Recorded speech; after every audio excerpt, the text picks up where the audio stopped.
I brought him dinner, candles, and faith. Faith that love still meant what it used to. The cabin sat deep in the woods, fog curling around the pines, and when my headlights cut through the clearing, I saw his truck, and beside it, her car, my best friend's. My hand slipped off the cooler as laughter drifted through the trees. Her laugh, light and familiar, the sound that once made me feel safe, but now gutted me. I stood frozen, breath clouding in the cold, heart pounding like a warning. 1 week earlier, I would have sworn our marriage was solid. His keys in the bowl, his kiss on my forehead, his laughter filling the kitchen. When he said, just a fishing trip with the guys, I packed his favorite flannel and slipped a note in his pocket. I trusted him completely. But that night, the house felt too quiet, too hollow, like the silence knew something I didn't. By his birthday morning, I convinced myself love was worth the drive. I cooked his favorite ribs, baked soft rolls, packed coffee and candles, and left before dawn. The road narrowed. My signal faded. With every mile, my chest grew colder. I told myself he'd be surprised. I told myself everything was fine, until I saw her car beside his, until I heard her laugh, until I realized I wasn't about to surprise my husband. I was about to meet the truth. The closer I got, the colder the air felt. My hands shook, not from the wind, but from the kind of trembling that starts deep inside, where truth forms before the mind admits it. The forest was quiet, except for low, rhythmic music, out of place in the middle of nowhere, and then a woman's voice cut through it, a laugh that used to live in my kitchen beside my coffee cups. I followed the sound through the trees until I saw the cabin, our cabin, the one he said he and the boys always used.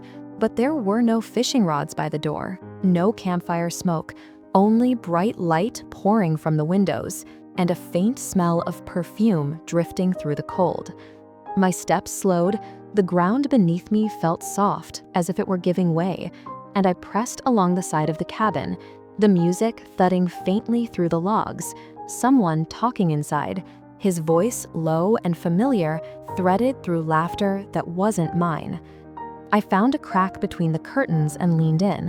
What I saw didn't shatter me at once. It broke me slowly, piece by piece.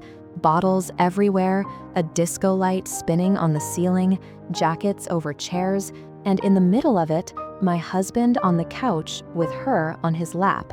My best friend, her head on his shoulder, her hands tracing his chest like she'd done it before.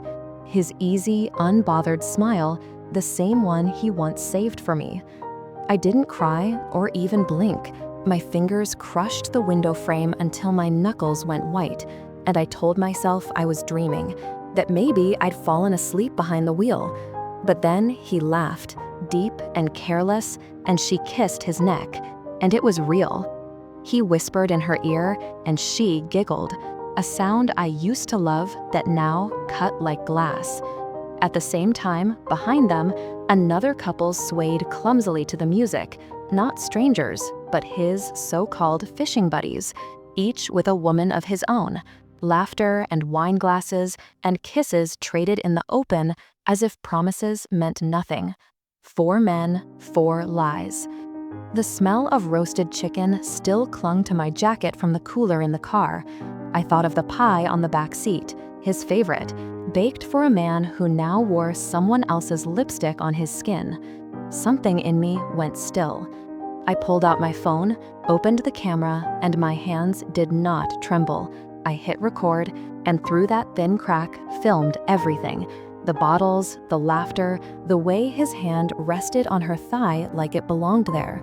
I wanted to scream, to burst in, but I didn't. I watched, silent and unseen, letting the truth burn itself into pixels.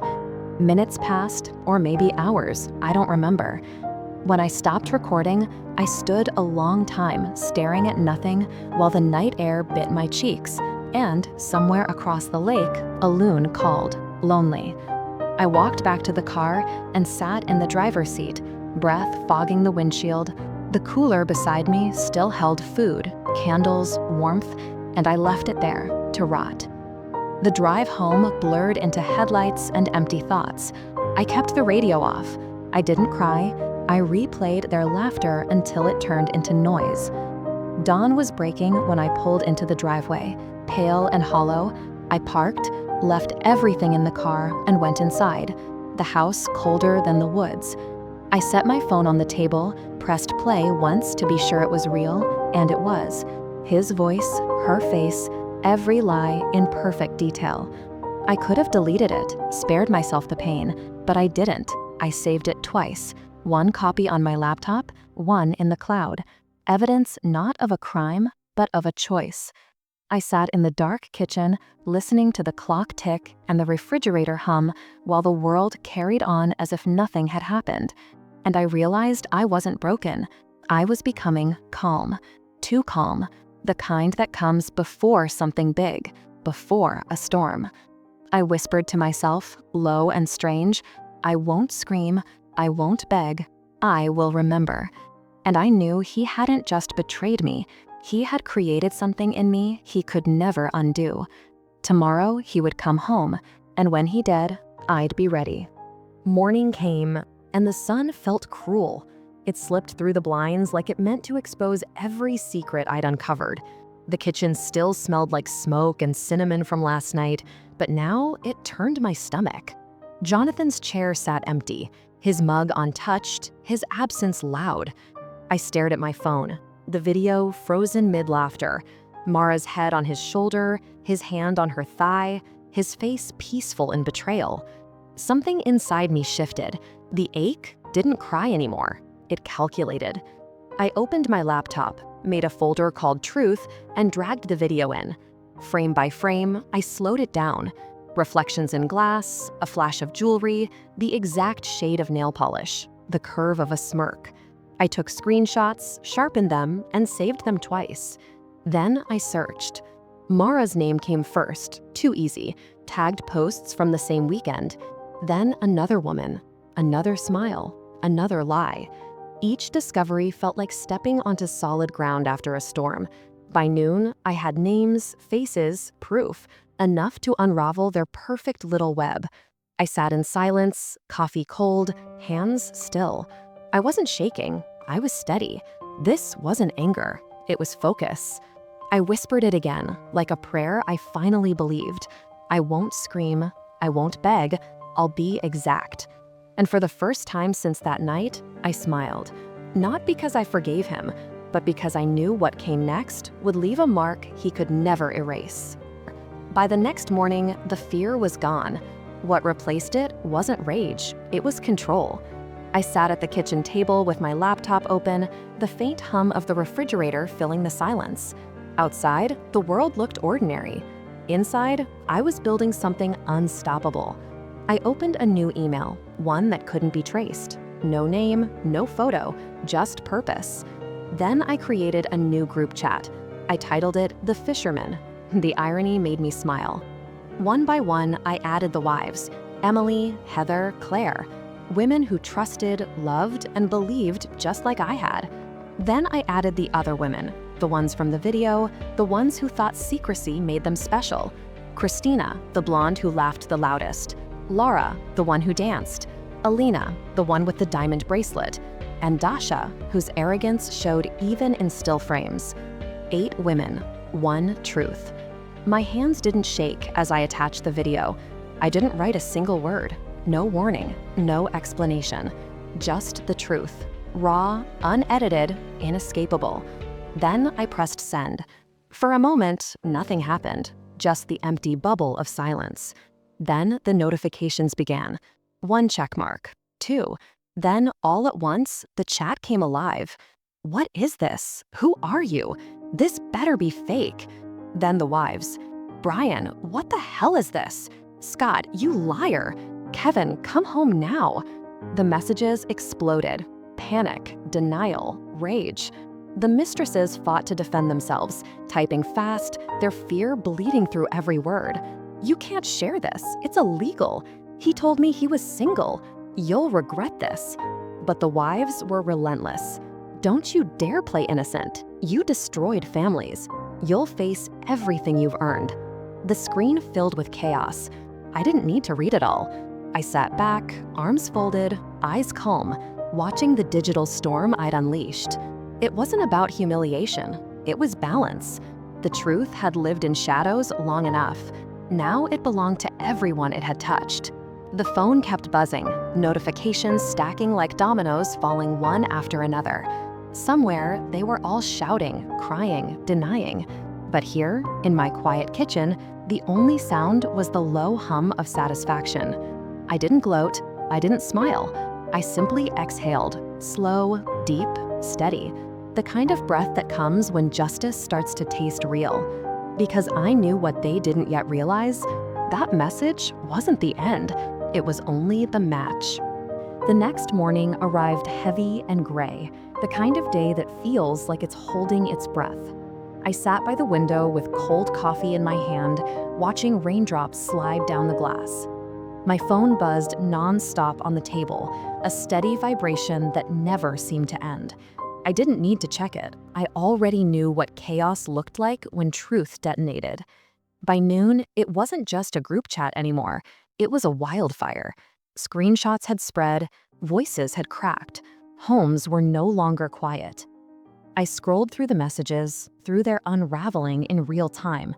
One wife was packing, another had changed her locks. A mistress was deleting her profiles one by one, pretending the internet could forget.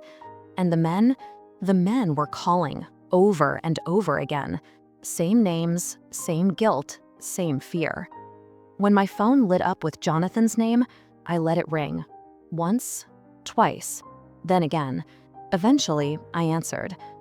"Ilara, thank God. Please listen." His voice was frantic, rough. "Whatever you think you saw." "I didn't think," I said quietly. "I saw." He went silent. I could hear him breathing, hear the tremor of panic between each inhale. It wasn't what it looked like. I was drunk. I made a mistake. I almost laughed. The sound that left me wasn't joy. It was disbelief. "You weren't drunk when you kissed Mara. You weren't drunk when you lied to me again and again." "Ilara, please, we can fix this." "No," I interrupted. "You can face it." There was a pause, a long one. I imagined him pacing, running a hand through his hair, searching for the version of me that used to forgive.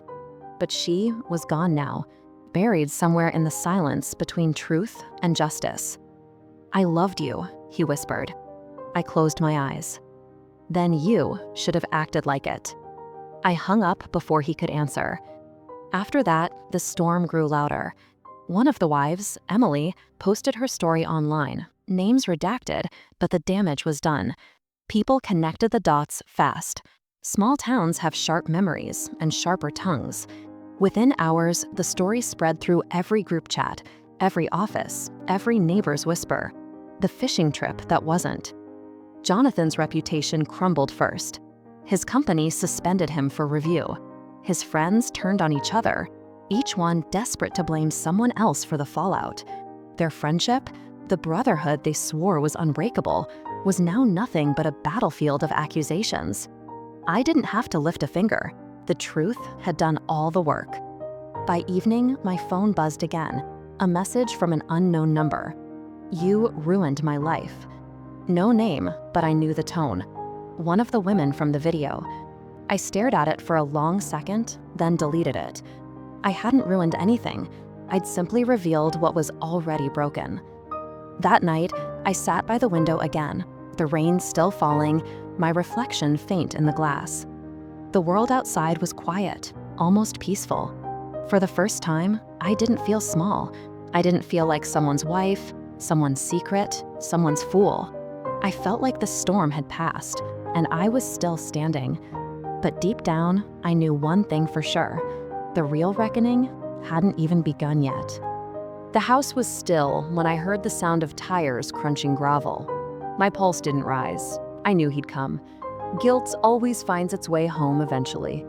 The front door creaked open, slow, hesitant, like even the hinges were ashamed. "Ilara?" Jonathan's voice carried the same softness it used to.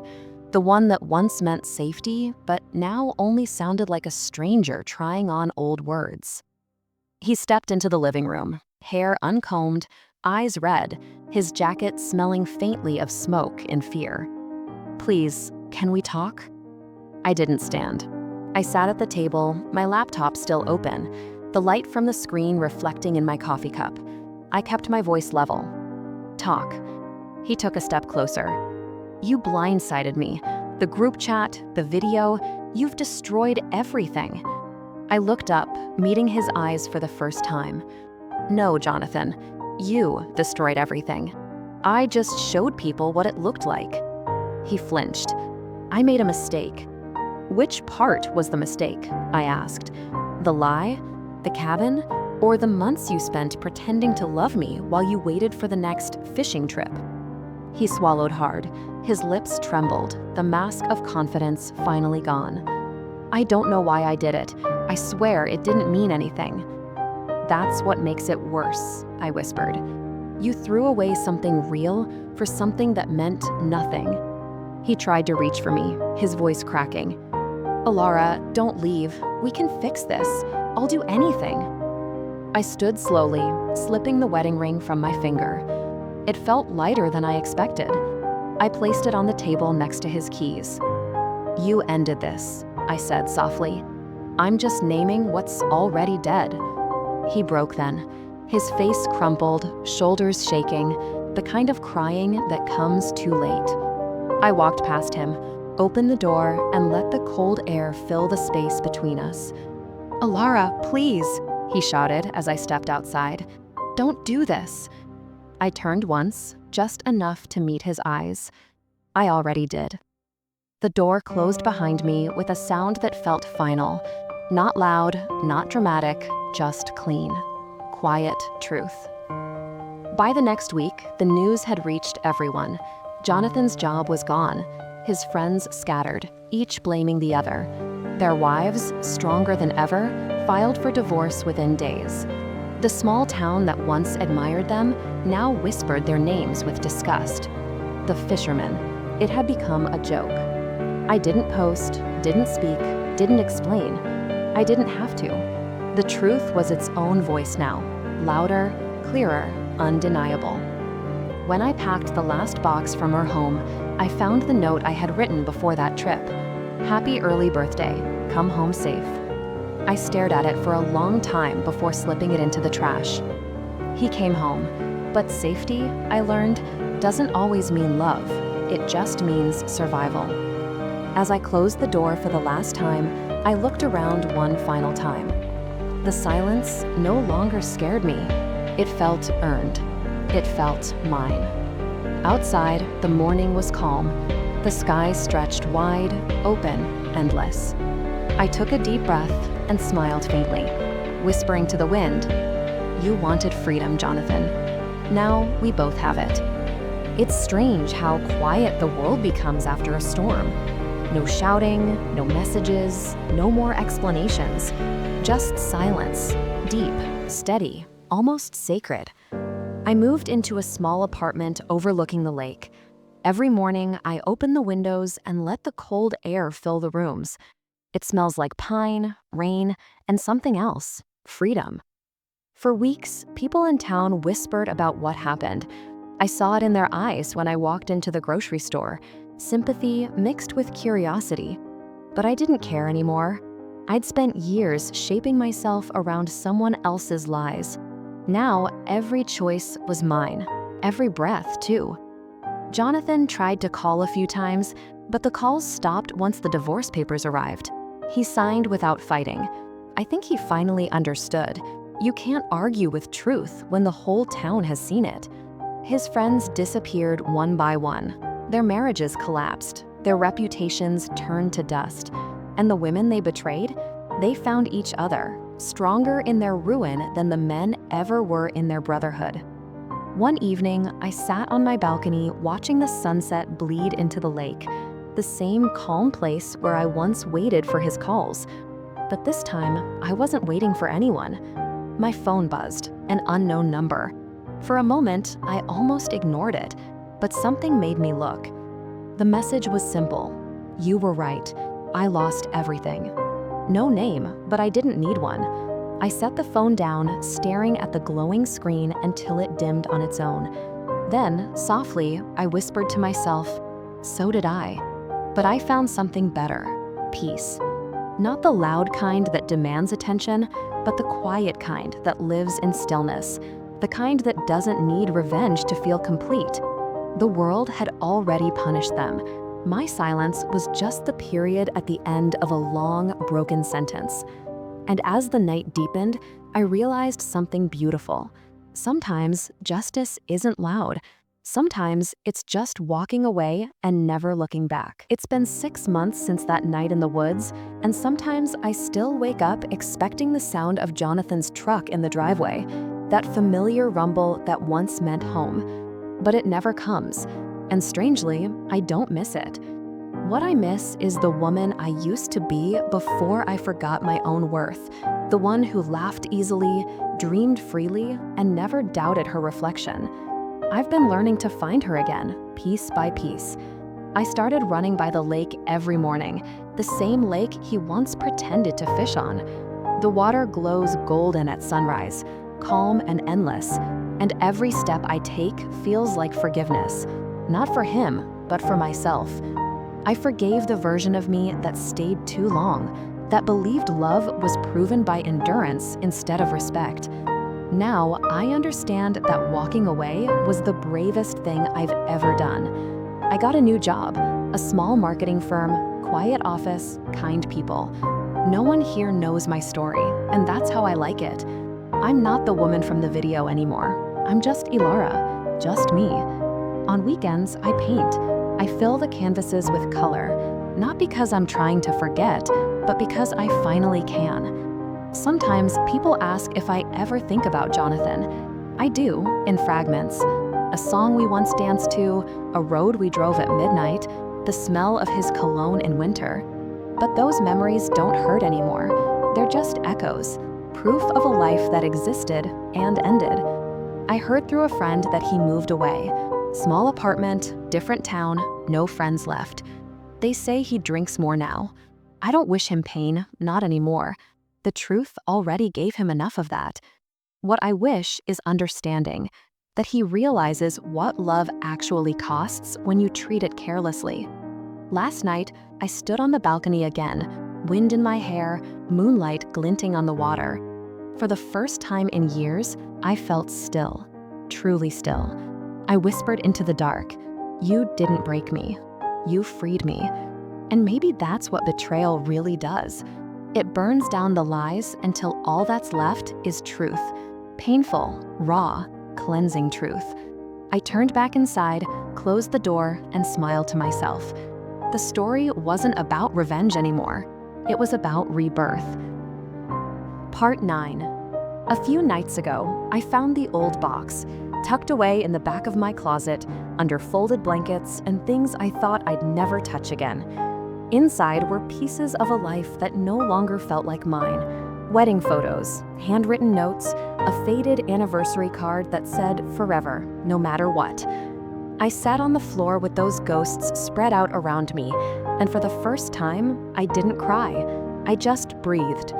I took out a pen and a blank sheet of paper, not to send, not to publish, but to write the words I never said. Jonathan, I hope the silence taught you something, not about loss, but about truth. I hope you finally understand that love isn't just comfort, it's loyalty when no one's watching.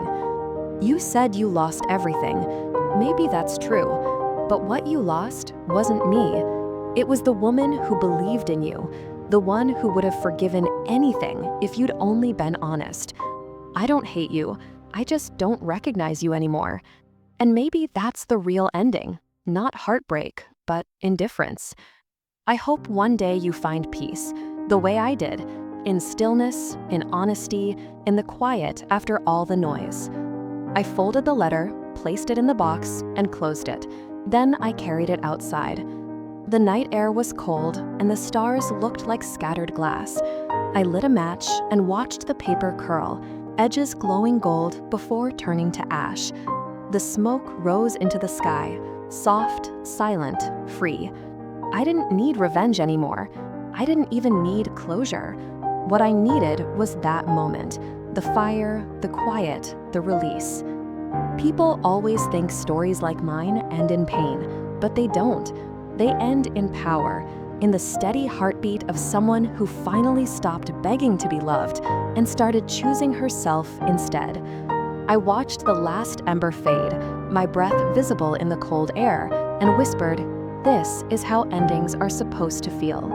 And as I walked back inside, barefoot on the cold floor, the world felt lighter, quieter, and beautifully mine.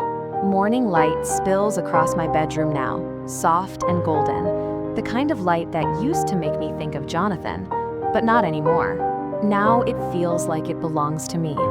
I stand before the mirror, hair unbrushed, coffee in hand, and I see someone I almost forgot existed.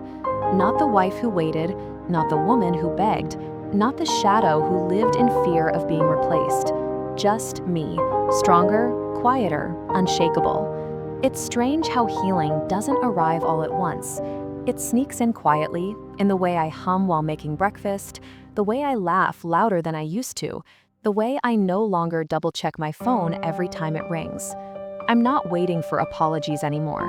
I'm not searching for justice. The truth already did its work.